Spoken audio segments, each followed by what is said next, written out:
the robbery, the travesty. Who would have thought?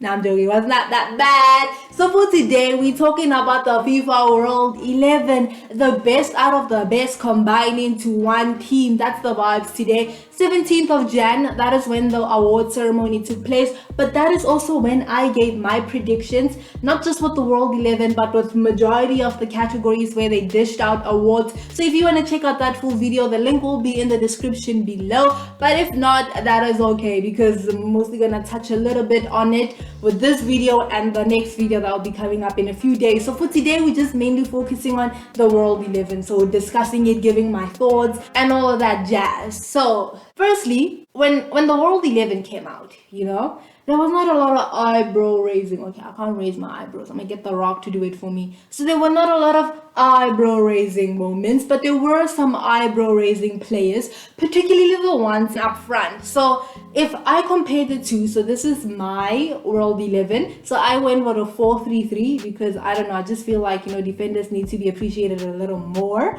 But the World 11, the official one, decided to go with a 3-3-4.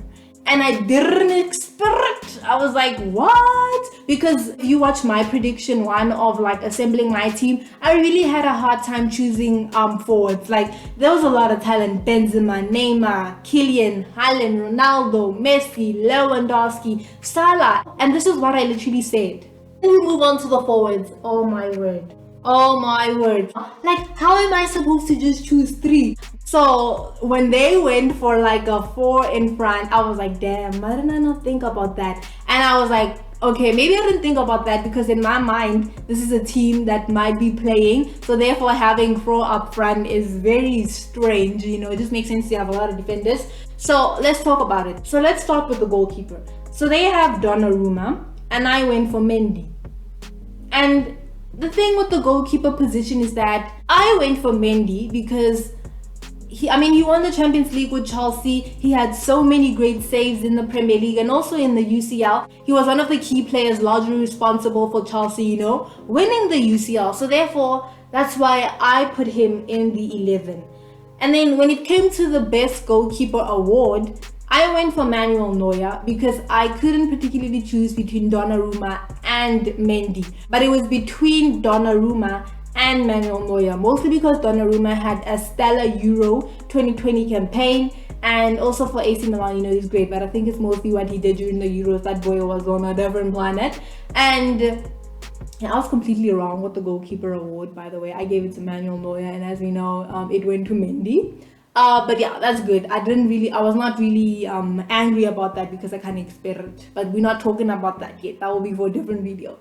So for some reason, for me, it just feels like it makes more sense to have one goalkeeper for 2 things. I know there's different people voting for, the awards versus the World 11, but it makes no sense where Mendy practically got the best goalkeeper in the entire football world, but he does not make it in the best 11, which is supposed to be the 11 best players in the world as well. So that's why little things like this just gets me tweaking in my brain, but it does not make sense. But I'm really happy for the boy Donnarumma for being in the 11 because I know how amazing he was during the Euros. I will say this again, Spaghetti Mafia was the vibes for me. So therefore I don't really contest that much. It's just that it's strange that the best goalkeeper in the world does not make it in the best 11 in the world. Makes sense?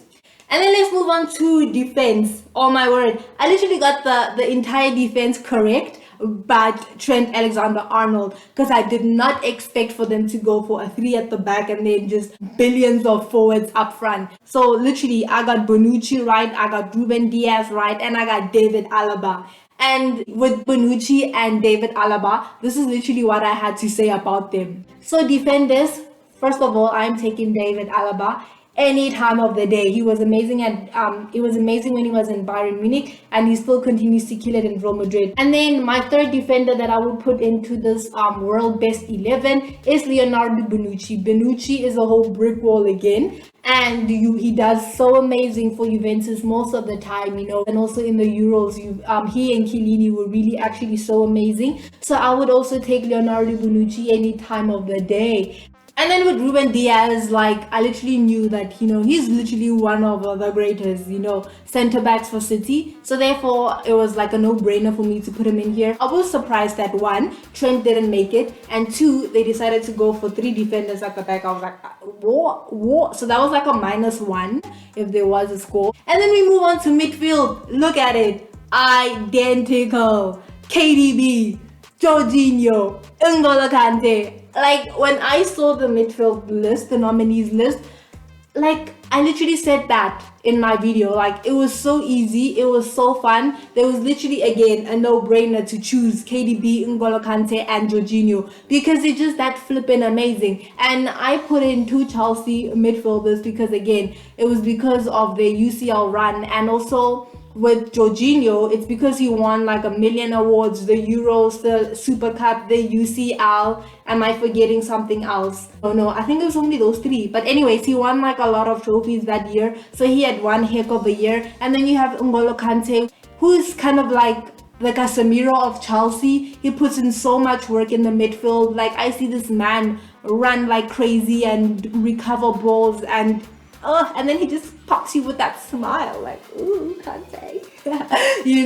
And then KDB stays being KDB. He's been amazing. He will continue to be amazing. So that's why for the midfield, it was a kind of a no-brainer. And I should get double points for literally getting all these 3 correctly. So there we go. And then we move on up front. I got Ronaldo correctly. And with my prediction video, I was dead certain on Karim Benzema and Robert Lewandowski. And I wasn't sure who that third player should be in my front 3. I only have 2 from this list. And that is Karim Benzema making it into the starting 11, the best 11. And also Robert Lewandowski making it into the best 11. One spot, I'm not sure if I should give it to the boy Ronnie, or if I should give it to the man that wants to go back to Inter and Romelu Lukaku, or Kylian Mbappe. Between those 3, I literally thought about this for so long and I still can't make up my mind. So I would actually give it to Ronaldo. He doesn't make it into the best 11, I don't know. So literally Ronaldo was like my like, oh, let me just put him in there because it's Ronaldo. So my front 3, the only person that did not make it is Karim Benzema. And I don't get that. And here's why I don't get it. I don't mind the front 4. What I would have changed is I would have gotten Haaland out and I would have put in Karim Benzema inside. Because Haaland is great, don't get me wrong, and he's scoring a tons of goals and he's doing amazing for Borussia Dortmund. But you compare that to what Karim Benzema is doing and continues to do for Real Madrid, plus what he has done in the past. Like, he's getting older, but he's just getting better and better. And I just think that he's just one step above Erling Haaland. And that's why I would have replaced Haaland with Karim Benzema. So I don't get why Karim was left out. I feel like he just continues to get the short end of the stick. And then I would also take out Lionel Messi in that front 4. And I would actually put in Mo Salah. And, like, I continue to say this again. The only notable thing that Messi has done is literally winning with Argentina. But other than that, there's not really much you can say to defend this man other than who he is. And then again, I just feel like Salah got the short end of the stick because even now, Salah is on fire, and when he does come back from AFCON, he will continue to be on fire. And therefore, I just think that, he's also just a 2 steps or even a step above Lionel Messi. So if I would have taken the formation that FIFA went with, it would literally be Ronaldo, Karim Benzema, Robert Lewandowski, and Mohamed Salah. And that would be my front 4. And other than that, I literally have no complaints. So this was fun. It feels good to be right for the majority of the whole thing. But this was actually it's a nice 11. It is a nice 11. I know it would not beat some classic 11s that we've seen in the past, especially during the times where La Liga was literally dominating these 11s. And but yeah, times have changed, and this is where we are now. And as long as Ronnie is in the list, I'm happy. All right, so there it is. Are you happy with the official 11? Would you have tweaked it a bit? If so, who would you put instead of who? And there we go. I can't wait for next year's 11. And I honestly think that with next year's 11, I already know that Robert Lewandowski is going to be in it, because he's starting 2022 with a bang already, and it looks like he's not stopping anytime soon. Hopefully, if Kareem keeps doing what he does, he can make it in the 11 next year. So yeah, bye. Gonna leave it here.